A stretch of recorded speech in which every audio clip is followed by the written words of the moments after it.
লম্বা করতে চাই না, চাঁদপুরে দেখলাম একজন নবীকে পিয়ন বলেছে, নাউজুবিল্লাহ। যখন নবীজিকে পিয়ন বলল আরেকজন ব্যবসায়ী, তার মুখের জবানবন্দি কালকে শুনলাম, সম্ভবত মনে পুলিশকে বা যে কোনো আইনি প্রক্রিয়াতে পরে তিনি কি করেছেন, জবানবন্দি দিয়েছেন। তিনি বলেছেন আমি একজন ব্যবসায়ী, কিন্তু ওই নবীর দুশমনেরা যুগে যুগে যারা নবীর সাথে দুশমনি করেছে, আহলে সুন্নাত ওয়াল জামাতের অনেক সৈনিককে অন্ধকারাচ্ছন্ন পরিবেশে তাদেরকে নির্জনে তাদেরকে অতর্কিতভাবে হত্যা করে শহীদ করে পৃথিবী থেকে বিদায় করে দিয়েছে। এরা এখন বলতেছে ওই লোকটা তো সুন্নি জামাতের লোক, কিন্তু ওই লোক বলতেছে আমি কোনো দল করি না। আমি নিজে শুনেছি ভিডিওটা, কি করি না, আমি কোনো দল করি না, আমি আমার রাসূলকে ভালোবাসি। আমি আপনাদেরকে বলে রাখি, এখানে যারা আছেন হাফেজ সাহেব, মোটামুটি আলেম ওলামা এখানে আছেন, আমি আপনাদেরকে বলে রাখি আল্লাহ রাসূল বলেছেন ক্বালা মান সাব্বা নাবিয়্যা ফাকতুলহু ওয়া মান সাব্বা সাহাবী ফাকরিবহু। যারা নবীকে গালি দিবে, নবীকে অপমান করবে, তারা যেন কুফরি করে ফেললো। রাসূল বলেছেন ক্বালা মান সাব্বা নাবিয়্যা ফাকতুলহু, তোমরা তাদেরকে সঙ্গে সঙ্গে হত্যা করে ফেলো। জোরে জোরে বলেন না কেন আল্লাহু আকবার, আরো জোরে বলেন আল্লাহু আকবার, একবার বলেন আলহামদুলিল্লাহ, আরে আরো জোরে বলেন আলহামদুলিল্লাহ। আপনাদের কাছে আমি প্রশ্ন রাখতে চাই, যিনি ওই কথিত মৌলবীর গাল কেটে ফেলেছে উনি দোষী, নাকি যিনি গাল কেটেছে তিনি দোষী? যে যার গাল কেটেছে তিনি দোষী, কারণ তাকে হত্যা করা উচিত ছিল। কি করা উচিত ছিল? আর জোরে, কারো যদি দুঃসাহস থাকে আমি চ্যালেঞ্জ করে দিলাম, আমার এই হাদিসকে খণ্ডন করবেন। আমার নবীজি স্পষ্ট করে বলে দিয়েছে, আমার নবীকে যারা গালি দিবে, নবীকে যারা অপমান করবে, নবীর সাথে যারা গোস্তাখি করবে, তাদের এই কাজটা হলো কুফরি। কথার দ্বারা করা যাবে না, চিন্তার দ্বারা করা যাবে না, কেউ বলেছে তাকে সাপোর্ট দেওয়া দ্বারা কোনোভাবেই নবীকে ছোট করা যাবে না, নবীকে গালি দেওয়া যাবে না। পিয়ন বলে আমার নবীর সাথে সবচেয়ে বড় অন্যায় করেছে, যিনি তার গাল কেটেছে তাকে নোবেল দেওয়া উচিত, আর যিনি আমার রাসূলকে পিয়ন বলেছে তাকে দিবালোকে রাষ্ট্রীয় কায়দায়, রাষ্ট্রীয় আইনের মাধ্যমে তার দেহ থেকে মাথা কাটা উচিত। অর্ডার কার? রাসূলের কার? আরো জোরে, আমার নবীজি ইসলাম ভালো বুঝতেন নাকি এই যুগের কাঠমোল্লারা ভালো বোঝেন? আমার রাসূল, আমার নবী হচ্ছেন আমাদের টিচার। কারণ আল্লাহ রাব্বুল আলামিন কোরআনে বলেছেন কুল ইন কুনতুম তুহিব্বুনাল্লাহা ফাত্তাবিউনি ইউহিব্বুকুমুল্লাহু ওয়া ইয়াগফির লাকুম যুনুবাকুম আল্লাহু গফুরুর রহিম। আল্লাহ বলেছেন সে বলুন, ইফ ইউ ডু লাভ আল্লাহ, যদি তোমরা আল্লাহকে ভালোবেসে থাকো, ফলো মি মুহাম্মদ সাল্লাল্লাহু আলাইহি সাল্লাম, মুহাম্মদ সাল্লাল্লাহু আলাইহি সাল্লামের অনুগত হয়ে যাও, আল্লাহ উইল লাভ ইউ, আল্লাহ তোমাদেরকে ভালোবাসবে, এন্ড ফরগিভ ইউর সিনস, আল্লাহ তোমাদের সমস্ত জীবনের গুনাহ মাফ করে দিবে। আপনাদেরকে মনে রাখতে হবে, লা তারফাউ আসওয়াতাকুম ফাওকা সাওতিন নবী। আল্লাহ রাব্বুল আলামিন বলেছেন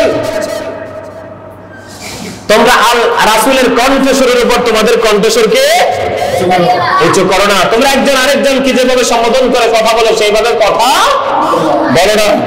আল্লাহ কি বলেছেন? ইন্নাল্লাযীনা ইউযুনাল্লাহা ওয়া রাসূলাহু লা'নাহুমুল্লাহু ফিদ দুনিয়া ওয়াল আখিরাহ ওয়া আ'আদ্দা লাহুম আযাবান মুহিনা। আল্লাহ রাসূলকে যারা কষ্ট দেয় আল্লাহ তাদেরকে দুনিয়া এবং আখিরাতে কি করেছেন?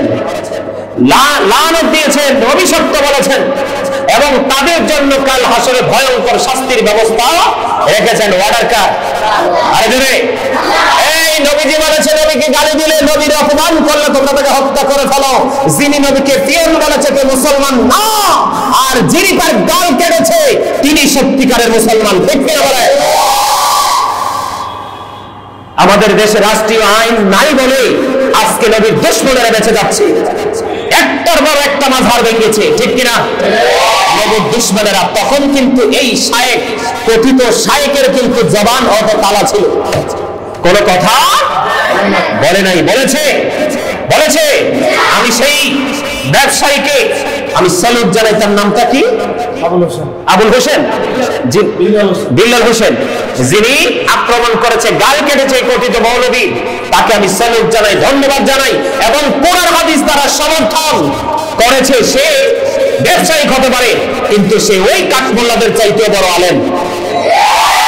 কেন?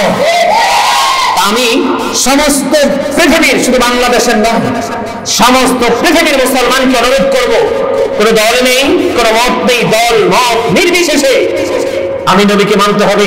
ওই প্রতিটি মৌলবী মেসাল দিছে কি কয় মুসলমানে ঝগড়া করা উচিত না, মৌলিক বিষয়গুলোতে সবাই একমত। এই আমি আপনাদেরকে বলে দিতে চাই, গোটা জাতিকে বলে দিতে চাই, মুসলিম উম্মাহকে বলে দিতে চাই, কাছে এবং দূরে, দেশে এবং প্রবাসে যারা আছেন সবাইকে আমি অনুরোধ করতে চাই, নবীকে ওরা কেমন করে মানে? নবীকে ওরা বলে আমাদের মতো মানুষ। এই মানা মানলে কি সেই ইমানদার? তাকে মুমিন বলা যায়, মুসলমান বলা যায়? নবীজি কখনো আমাদের মতো হতে পারে? আরে জোরে, তুমি নিয়ে থুতু ফালাইলে তোমার এই খাবার কেউ মুখে দিবে না, দিবে? আমার নবীজির থুতু মোবারক লাগার কারণে জাবেরের বাড়িতে কি কথা বলে না কেন? ছোট্ট একটা বকরি দিয়ে, ছোট্ট একটু আটা দিয়ে 1000-এর বেশি কি করেছেন? নবীজির সাহাবীদেরকে খাবার খাইয়েছেন। নবীজির থুতুর বরকত, নবীজির ছোঁয়ার বরকত, সুবহানাল্লাহ। আপনি কি নবীজিকে আপনার মতো মনে করে যদি আপনি নিজেকে মুসলমান দাবি করেন, আপনি কি মুসলমান হতে পারবেন? নবীজি না বলেছে কয়লা ইকুম মিথলি, তোমরা কে আছো আমার মতো? কেউ তো নাই নবীজির মতো। এইরকম মানা মেনে আমরাই মুসলমান হতে চাই। যারা নবীজিকে আমাদের মতো মনে করবে তার ইমানই নাই। কে নাই? আপনারা বলেন আলা হযরত বড় বুজুর্গ ছিলেন না, এখনকার মোল্লারা বড় বুজুর্গ? আরে জোরে, আলা হযরত বেশি বুঝতেন নাই, কথিত শায়েখরা বেশি বুঝেন। আলা হযরত কি বলেছেন? খালিকি কুল মিয়াতকো মালিকি কুল বানা দিয়া, দোনো জাহাঁ আপকি কবজায়ে ইখতিয়ার মে। আল্লাহ হযরত আলা বলেছেন हम लोग आशिक रसूल ईद मिलादुन नबी करते रहेंगे उम्र भर, ऐ नजदी वहाबी जलते रहो, जलना तुम्हारा काम है।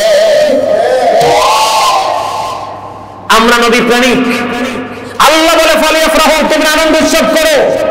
আমরা নবীজির আগমনে মিলাদুন নবী পালন করি, কথিত শায়েখরা বলে নাকি বেদাত। এরা আবার মুসলমান দাবি করে নিজেদেরকে। আল্লাহ বলে ফালিয়াফরাহু, আনন্দ উৎসব করো। আল্লাহ লাভ হবে কি?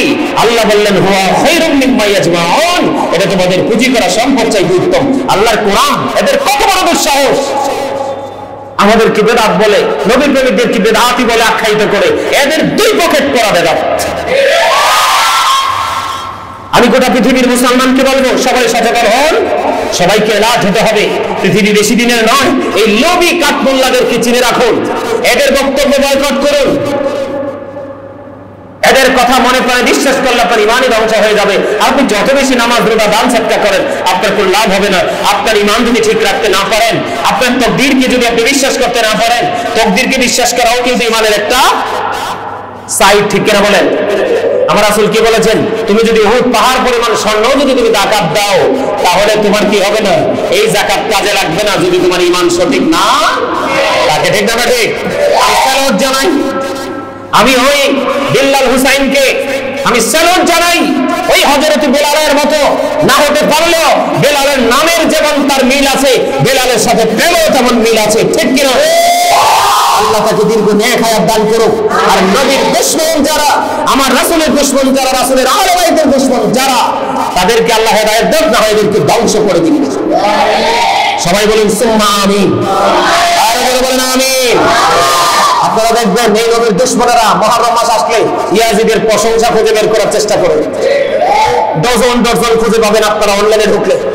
ইয়াজিদ তাবি ছিল, ইয়াজিদ হাফিজ ছিল, ইয়াজিদ 100 রাকাত তারাবি পড়েছিল, 100 রাকাত নফল নামাজ পড়েছিল, ইয়াজিদ ইমাম হুসাইনের হত্যার পিছনে কোনো হাত নেই। মানে ইয়াজিদের প্রশংসার কোনো শেষ নেই, কিন্তু 14 গোষ্ঠীর একজনের মধ্যে ইয়াজিদের নামে নাম রাখে না। কথা বলে না কেন? রাখে। আমরা কি শুনেছি কখনো? রাখে না। আপনাদেরকে এলাক করতে হবে, এখন থেকে আপনাদেরকে সেগুলো ব্রেইনে ঢোকাতে হবে। নবীর দুশমন চেষ্টা করতেছে, অপকৌশল চালাচ্ছে যে নবীর স্মৃতি, নবীর ভালোবাসা, নবীর প্রেমকে কিভাবে পৃথিবী থেকে মুছে দেওয়া যায়। জোরে কোন নাউজুবিল্লাহ। আর যারা বলেন, আপনারা কি আমার কথা বুঝতে পেরেছেন?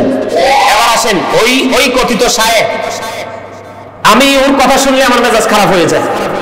এই কারণে এর মতো অনেক রয়েছে। কারণ যখনই কোনো মানে নিজেদের দলের লোকের উপরে যদি কোনো আক্রমণ আসে, কি আসে? আক্রমণ আসে, তাহলে অটো দোষ দিয়ে দিবে কার? সুন্নিদের। কার? আসলে ওই লোক বলতেছে, আমি নিজে কানে শুনেছি, আমি কোনো দলের নই, আমি একজন ব্যবসায়ী, আমি এখানে ব্যবসা করি, কাঁচামাল বেচি।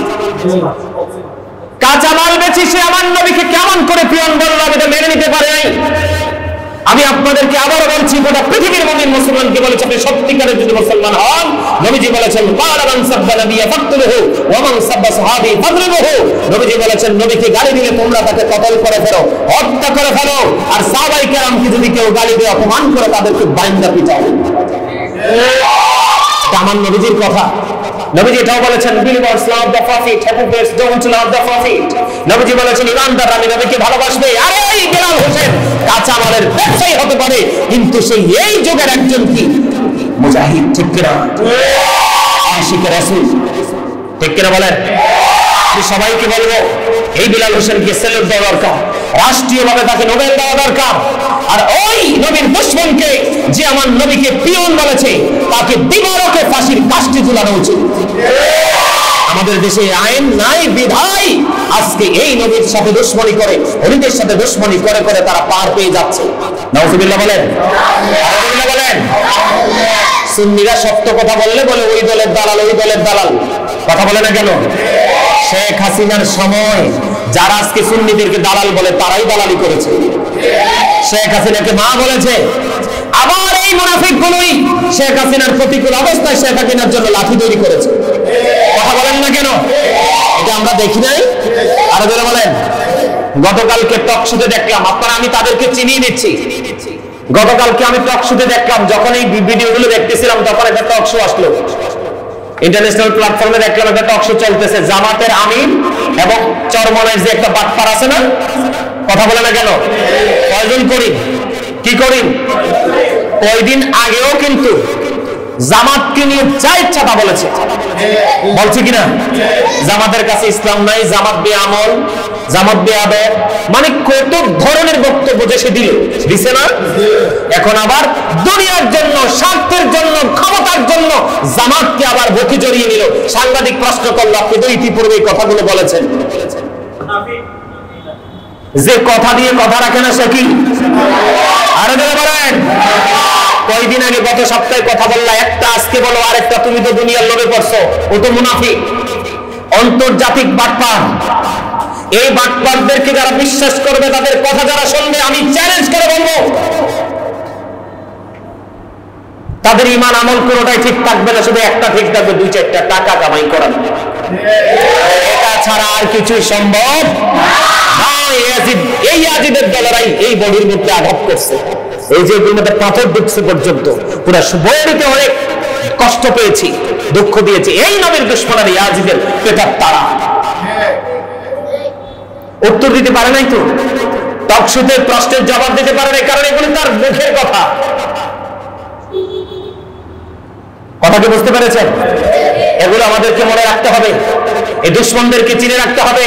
নবীজি বলে গেছে, তাদের কথা হবে মধুর মিষ্টি, চরিত্র হবে ফেরাউনের মতো, হিংস্রতা হবে বাঘের মতো। কিসের মতো? তারা শুধু কোরআন কোরআন কোরআন কোরআন করবে, আর কিছু তাদের জবানে থাকবে না। তারা মনে করবে কোরআনটা শুধু তাদেরই, আর কারো নয়। তারা ইসলাম থেকে এমন ভাবে বের হয়ে যাবে, একটা তীর একটা শিকারকৃত প্রাণীকে ভেদ করে যেমনি তীরটা বের হয়ে যায়, তার রিটার্ন ফিরে আসে না, ঠিক তারাও ইসলাম থেকে এমন ভাবে বের হয়ে যাবে, আমার রাসূল বলেছেন, তারা আর ইসলাম থেকে বের হয়ে আসবে না। এই জন্য নবীজি বলেছেন, ইয়াকুম ও ইয়াহুম লা ইউদিল্লুনাকুম ওয়া লা ইফতিনুনাকুম, তোমরা তাদের থেকে দূরে থাকো, তাদেরকে তোমাদের থেকে দূরে রাখো, কারণ তাদের সাথে নিশ্চয়ই তোমরা পথভ্রষ্ট হবে, ফিতনায় পড়বে। তারা যেন তোমাদেরকে পথভ্রষ্ট করতে না পারে, ফিতনায় ফেলতে না পারে। তারা মিষ্টি কথা বলে তোমাকে গায়েল করে তোমার কাছে এসেই তোমার ইসলাম ঈমানকে ধ্বংস করার চেষ্টা করবে। আল্লাহ যেন আমাদেরকে তাদেরকে চিনে চিনে পথ চলার তৌফিক দান করে, সকলে বলুন আমিন।